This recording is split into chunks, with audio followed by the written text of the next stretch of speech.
This channel does not promote any violent, harmful, or illegal activities. All content provided by this channel is meant for an educational purpose only. Bangla নামে কোনো ভাষা নেই। এবার BJP দাবি BJP নেতা অমিত মালব্যর বাঙালি একটি জাতির নাম, কিন্তু বাংলা বলে কোনো ভাষা নেই। দিল্লি পুলিশ বাংলাদেশি ভাষার যে উল্লেখ করেছে তা অনুপ্রবেশকারীদের ভাষা হিসেবে।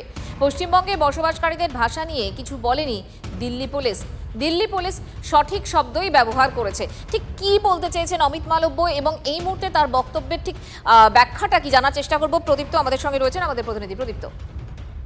দেখো, ইতিমধ্যেই তুমি বললে যে অমিত মালব্য তার এক্স হ্যান্ডেলে কি পোস্ট করেছে, তার কারণ তারা যে ব্যাখ্যাটা দেওয়ার চেষ্টা করছে বা ব্যাখ্যা দিচ্ছে, আর সেটা হলো এই ভাষাটা আদতে বাংলাদেশি অনুপ্রবেশকারীদের, আর তাদের সঙ্গেই বাংলাকে মেলানো ঠিক নয়। তার কারণ তারা যে ভাষায় কথা বলে আর পশ্চিমবঙ্গের বাংলা ভাষাভাষী মানুষজন একই ভাষাতে কথা বলে না, এই সূক্ষ্ম ফারাকটা তারা বোঝানোর বারংবার চেষ্টা করছে।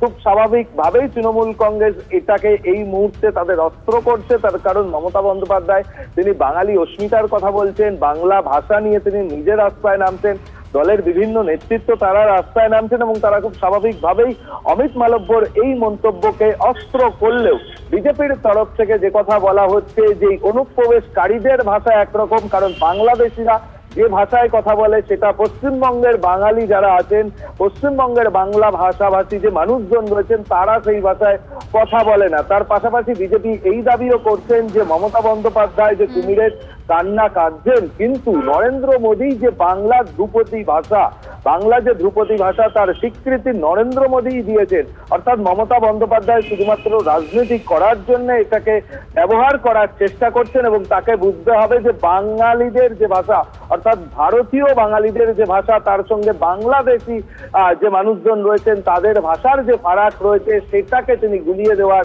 চেষ্টা করেছেন। এই অভিযোগ বিজেপি করলেও তৃণমূল কংগ্রেস খুব স্বাভাবিকভাবে অমিত মালব্য যখন এরকম একটা যুক্তি খাড়া করছেন, তখন বঙ্গ বিজেপির অন্যান্য নেতাদের কোনো প্রতিক্রিয়া পাচ্ছ? দেখো, কিছুক্ষণ আগেই শঙ্কর ঘোষের কাছে একই প্রশ্ন করা হয়, তিনি বলছেন যে এই বিষয়ে দলীয় নেতৃত্ব যা বলার বলেছেন। আর গতকালও আমরা দেখেছিলাম যে শ্রমিক ভট্টাচার্য তিনি একটি মন্তব্য করছেন যে কবি সুবোধ সরকারের কবিতার সঙ্গে শফিকুল ইসলামের কবিতার মধ্যে ফারাক রয়েছে। তুমি আমাদের সঙ্গে থাকো। তৃণমূল মুখপাত্র তন্ময় ঘোষ আমাদের সঙ্গে রয়েছেন। তন্ময় বাবু, আমরা জানি যে আপনারা বাঙালি অস্মিতা বা বাংলা ভাষা নিয়ে এই মুহূর্তে একটা বেশ বড় সড়, আপনারা সরব বলা যেতেই পারে, সেরকম একটা সময় অমিত মালব্য বলছেন যে বাংলা বলে কোনো ভাষা নেই। তিনি বলছেন যে বাঙালি একটি জাতির নাম, কিন্তু বাংলা বলে কোনো ভাষাই নাকি নেই। কি বলবেন? না, কি বলবো, এখানে কিছু বলার নেই। এটা অশিক্ষিত বর্বর, ভারতবর্ষের ইতিহাস জানে না, বাংলার ইতিহাস তো জানেই না, ছেড়ে দিন ভারতবর্ষের ইতিহাসও জানে না। তার মনে রাখা উচিত যে ভাষা নিয়ে উনি বলছেন সেই ভাষায় ভারতের জাতীয় সঙ্গীতটাই সেই ভাষায় লেখা। যে ভাষায় ভারতীয় জাতীয় সঙ্গীত লেখা, এবং সেই জাতীয় সঙ্গীত যখন বাজে তখন 140 কোটি মানুষ একসঙ্গে জেগে ওঠে। উনি জানেন না যে জাতীয় স্তোত্র, তাতে বন্দে মাতরম শব্দটা আছে, সেইটা দিয়ে ইংরেজদের বিরুদ্ধে ভারতবর্ষের মানুষ একসঙ্গে গর্জে ওঠে। উনি জানেন না যে এই ভাষায় কথা বলা মানুষজন ইংরেজদের বিরুদ্ধে সব থেকে বেশি রক্ত ঝরিয়েছে, প্রাণ দিয়েছে। উনি জানেন না যে এই ভাষা থেকে ভারতবর্ষে প্রথম নোবেল এসেছে, কিছুই জানেন না। তো এরকম একটা লোক, সেই জন্যই বিজেপি যে বাংলায় সম্পৃক্ত নয়, বিজেপির রাজনীতি এই জন্যই বারবার বলি ওরা বাংলার দখল করার স্বপ্নটা ওদের অসম্পূর্ণ রয়ে যাবে। তবে ধন্যবাদ আপনাকে।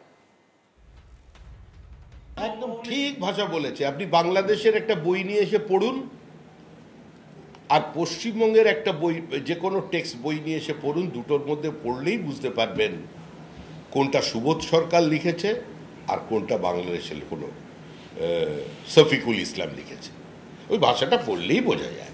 সুতরাং বাংলা ভাষায় কথা বললেই সে ভারতবাসী হয়ে যাবে, বাংলা ভাষায় কথা বললেই তার নামটা ভোটার লিস্টে রেখে দিতে হবে, এটা চলবে না।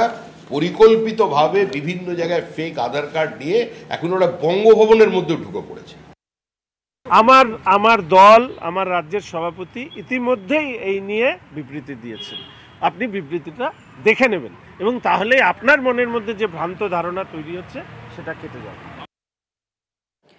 দিল্লি পুলিশের হয়ে একে একে বিজেপি নেতৃত্ব তারা সওয়াল করছেন যে দিল্লি পুলিশ যা বলেছে অর্থাৎ বাংলা ভাষাকে বাংলাদেশি ভাষা বলেছে এটা ঠিকই বলেছে, এতে কোনো ভুল নেই। আপনারা কিছু বক্তব্য শুনলেন, এবার অগ্নিমিত্রা পলও ঠিক একইভাবে তিনি বলছেন দিল্লি পুলিশ যা বলেছে তা ঠিক বলেছে, পশ্চিমবঙ্গের বাংলা ভাষার বাংলাদেশের ভাষা আলাদা, এই দাবি বিজেপি বিধায়কের।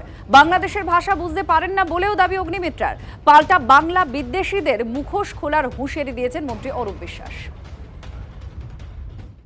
দিল্লির পুলিশ যেটা করেছেন বাংলাদেশি ল্যাঙ্গুয়েজ, সেটা ঠিকই কথা লিখেছেন। আমার যে বাংলা ভাষা আর বাংলাদেশের যে বাংলা ভাষা, দুটোর মধ্যে অনেক তফাৎ। আমি যে ভাষায়, বাংলাতে যে ভাষায় কথা বলি আমরা পশ্চিমবঙ্গে, সেই ভাষাতে কিন্তু, সেই ডায়ালেক্টে কিন্তু বাংলাদেশের মানুষ কথা বলে। সেই বাংলা ভাষা কিন্তু আমি বুঝতে পারবো না। আমিও বাঙালি, আমিও পশ্চিমবঙ্গের বাঙালি, কিন্তু আমি বুঝতে পারবো না। সুতরাং এই যে ফেক ন্যারেটিভ খুব ডেসপারেটলি চেষ্টা করছেন বলার যে বাংলার মানুষ আর বাঙালিকে অপমান করা হচ্ছে। আমরা তো সব কিছুই বাংলায়, কারা কোন মূর্খরা বলছে যে বাংলা ভাষা মানে বাংলাদেশিদের ভাষা, আমরা সেই মূর্খদের চিহ্নিত করতে চাই এবং বাংলার মানুষের কাছে তাদের এক্সপোজ করতে চাই যে এরা বাংলা বিদ্বেষী।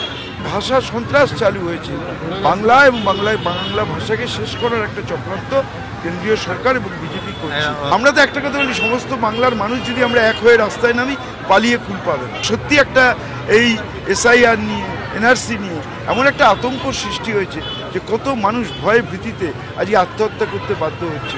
আমি জানি না এই দেশটা কোথায় গিয়ে এরা দাঁড় করবে। আমি তো বলি এরা মানুষ মারার জন্য এই দলটা তৈরি হয়েছে। কোথা থেকে এই বিতর্কের সূত্রপাত আপনাদের দেখাচ্ছি আমরা। দেখুন সেই চিঠি, দিল্লি পুলিশ একটা চিঠি বঙ্গভবনে পাঠায়, যে চিঠিতে দিল্লি পুলিশ লেখে বাংলা ভাষাকে বাংলাদেশি, এই অভিযোগ এক্স হ্যান্ডেলে করে তৃণমূল কংগ্রেস। বাংলাদেশি সন্দেহে ধৃতদের কাছ থেকে পাওয়া নথি তর্জমা করতে সাহায্য চেয়ে চিঠি দিল্লি পুলিশের। সেই চিঠির বয়ান ঘিরেই এই বিতর্ক তৈরি হয়। তৃণমূলের অভিযোগ বাংলা ভাষাকে অপমান করা হচ্ছে, বাংলা বললেই যে তাকে বাংলাদেশি তকমা দেওয়া হচ্ছে, এটা তারই একটা নিদর্শন। দিল্লি পুলিশকে অবিলম্বে ক্ষমা চাওয়ার দাবিও তোলে তৃণমূল কংগ্রেস। কিন্তু এখন আপনারা দেখছেন বিজেপি, বঙ্গ বিজেপি নেতৃত্ব একের পর এক তারা দিল্লি পুলিশের হয়ে সওয়াল করছেন, বলছেন ঠিক করেছেন দিল্লি পুলিশ। অপরদিকে তৃণমূল নেতৃত্ব এইটাকে ধরেই বলছে যে বিজেপি প্রমাণ করছে তারা বাংলা বিদ্বেষী। বাংলা ভাষা ছিল, আছে, থাকবে, তার জন্য যে কোনো লড়াইয়ের জন্য প্রস্তুত, ভাষা বিতর্কে মন্তব্য অভিনেতা প্রসেনজিৎ চট্টোপাধ্যায়। ভাষা নিয়ে কথা হচ্ছে, আমাদের মনে হয় মাননীয় মুখ্যমন্ত্রী একটা সার্কুলেট করেছেন এবং বাংলা ভাষা, আমি বলতে পারি বাংলা ভাষা ছিল, আছে, থাকবে, তার জন্য যে কোনো লড়াই করতে হয় আমরা লড়াই করব।